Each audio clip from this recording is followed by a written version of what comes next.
I would like to lose a match because the opponent was better than us.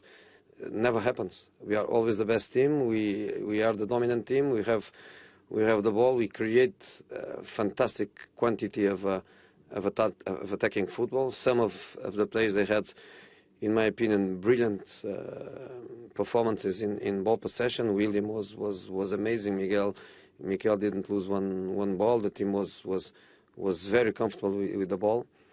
We didn't have one problem. We don't score. We give life to the opponent. So this is a repetition of every game we lost. This is a repetition. We always lose a dozen of big chances, and we are punished because of that. So history is repeating. How do you turn it around, Jose? How do you change it?